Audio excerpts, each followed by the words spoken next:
Jadi bukan seperti pernyataan sebagian orang yang mengatakan bahwasanya permasalahan utama antara para rasul dengan umatnya adalah masalah hukum. Ini kesalahan. Ini nanti akan kita sampaikan pada bab kelima kalau tidak salah.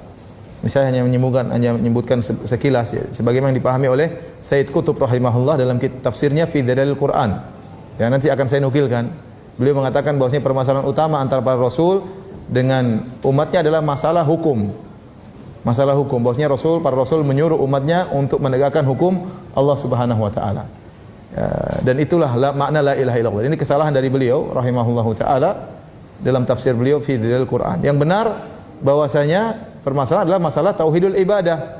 Masalah tidak boleh menyembah kecuali hanya kepada Allah. Oleh karenanya banyak nabi yang tidak berbicara masalah hukum karena belum saatnya.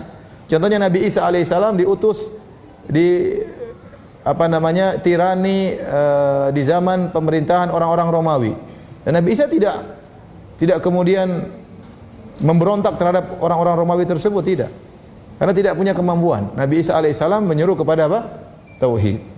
Nabi Musa alaihissalam diutus di zaman pemerintahannya Fir'aun, bertahun-tahun, puluhan tahun. Dan Nabi Musa tidak pernah diperintahkan oleh Allah untuk berjihad kemudian memerangi apa?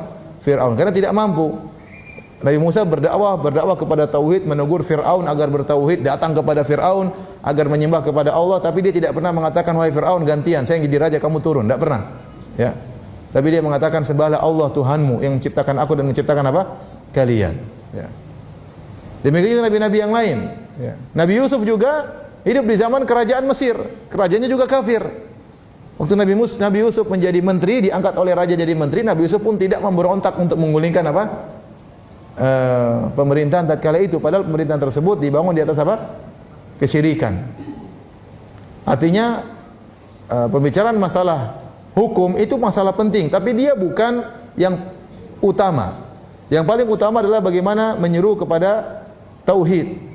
Dan adanya hukum adalah sarana untuk memperkuat tauhid.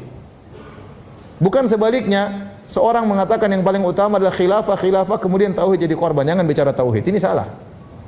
Saya katakan tauhid adalah utama, khilafah adalah sarana atau dia buah dari tauhid. Bukan sebaliknya, seorang bicara tentang khilafah sementara tauhid jangan dibicarakan. Supaya kita bisa punya masa untuk terus kalau ente tidak bicara tauhid terus ngapain? Para nabi semuanya bicara tentang apa? Tauhid meskipun mereka tidak menguasai khilafah. Meskipun mereka tidak punya khilafah.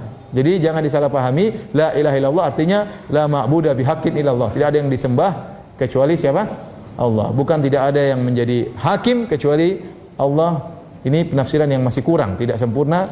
Ini kesalahan dari Syekh Sayyid Qutb rahimahullah dalam kitabnya Tafsir Fi Dhalalil Quran. Insyaallah nanti kalau kita sampai pada bab kelima saya akan nukil perkataan beliau rahimahullahu taala.